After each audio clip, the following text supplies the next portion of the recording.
This is Bob Chambers, and in this video what I'm going to be doing is showing you a way to protect your WordPress websites.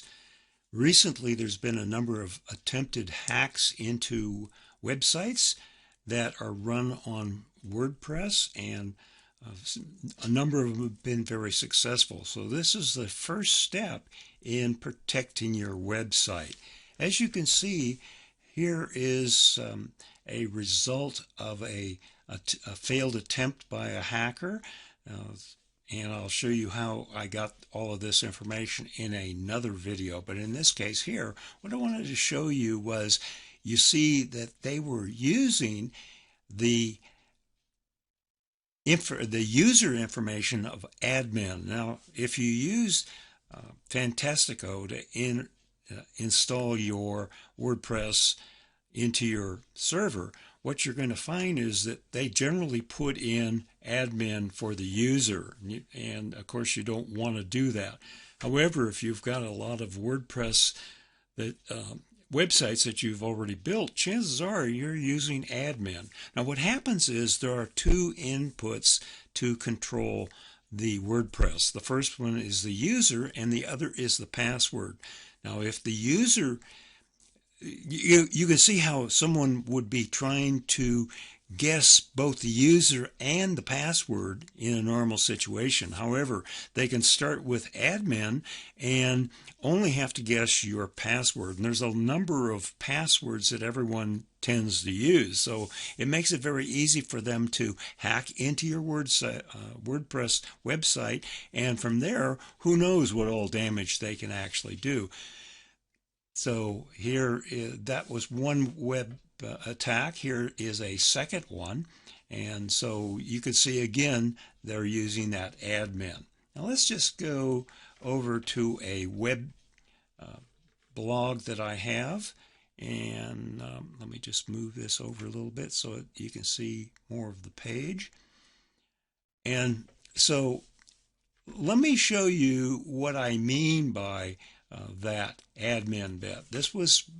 This blog was created with Fantastico, which takes only a few seconds to actually create. But let me go into the control panel, and you'll see that here is the username. Let's just put in admin, and then I'll put in my password. And you see it opens up right away. So the first thing you want to do is protect yourself from that. So let's just go and add a new plugin. And this is, we're going to search for, and it's admin. Oops, admin log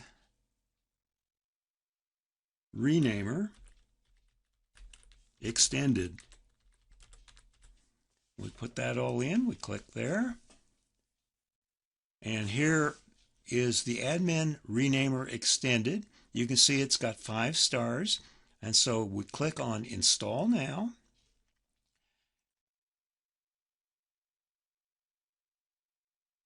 And then we want to activate it, so we click on the activate plugin, and you can see that this has been installed. Let's find it. It's right here, as you can see. Okay, now what we do is we go to admin renamer extended, click on that, and here you can see it's using this admin. Let's just take and change that to something else. Let's call it redirect. Oops, I got to select that first, call it redirect, and update. And it says here, changed admin to redirect. All right. And now what would happen is if I go back to, let's just go to the plugins area, it's going to ask me to re-enter my username. So let's put in redirect. And I can use the same password as I had.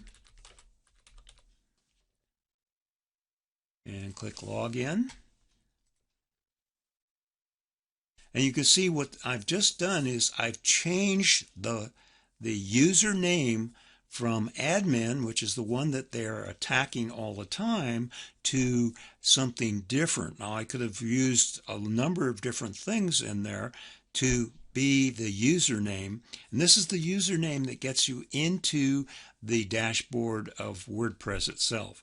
So no matter if you do any of the other suggestions that other videos that I make sure that the one thing you do is change admin, the user admin, to something that only you know.